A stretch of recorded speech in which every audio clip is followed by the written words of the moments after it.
Hey guys, it is Thursday and I was gonna make myself a daily tea and decided that I was gonna use some of the weeds that are growing in the pots on my balcony. So I have chickweed growing right now, which is probably growing in most of your yards if you're in LA or really anywhere in the US. This is kind of growing everywhere right now, and it is a nourishing herb. So I'm gonna show you what it looks like and we'll make a quick tea. And excuse me because I haven't showered today. I put a little makeup on because I had a work call, but this is how it's going. I don't think I'm wearing a bra. So this is my little tiny balcony, but this plant right here is chickweed. And you'll notice, you can tell chickweed because it has these little tiny, super cute flowers. How cute is that? Flat leaves, it's really kind of stringy. And this is just a volunteer in one of my plants. It kind of grows in all the pots that has room. It just kind of implants itself. Sorry, they're building a giant apartment building and they're loud.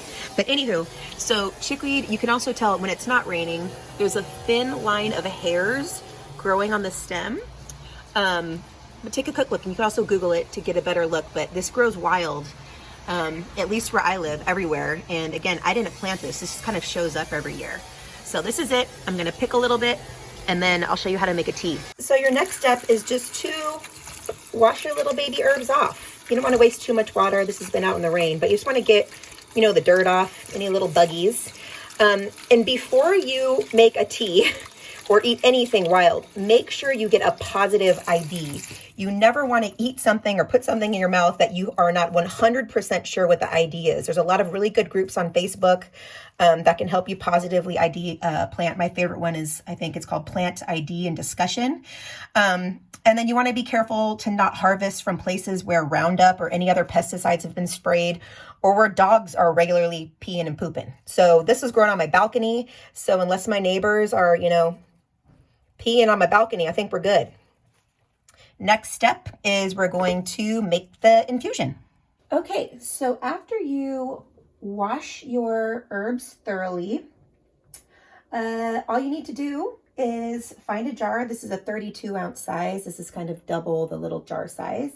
And put the little herb babies in there. Just put them in. And this is a good time to really think about the intention you want to set for these herbs. I like to just thank the herbs for being there, thank the plants for supporting me, give it a little hugsy, a little squeeze. And if there's a specific intention you'd like to put in here, you can do that now. My intention right now is just for really good health and a strong immune system. So I'm going to put a little bit of that in there. And then I am going to add a little bit of hibiscus flowers and lemon balm just for a little added flavor. A little something something on the end. And then I'm also going to add a little bit of stevia. I really like this Trader Joe's organic liquid stevia, just like maybe a half of a dropper. Next, I've got, I just finished boiling in this kettle some water, and you just fill her up.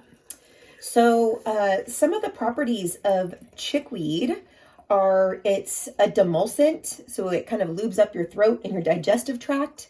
It's mineral rich, so this is a really good supplement.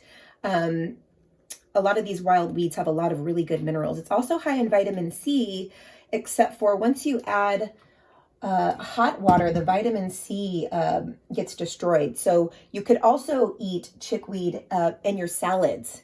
So another property of chickweed is there are saponins in chickweed, which can alleviate inflamed mucous membranes. It helps clear mucus and chest congestion. Chickweed is also an anti-inflammatory, antiseptic, and antifungal. So this is like a really amazing little plant that just grows randomly. I've seen it all over LA right now, and I've seen it in a lot of the US states. And it blossoms like in the late winter, early spring for me. So we're just gonna let this sit and then we'll strain it. Okay, so what we've made here is actually called an herbal infusion. And the difference between your typical tea and an infusion is steeped longer. You don't have to do this, but I like to do this especially with nourishing herbs, mineral rich herbs.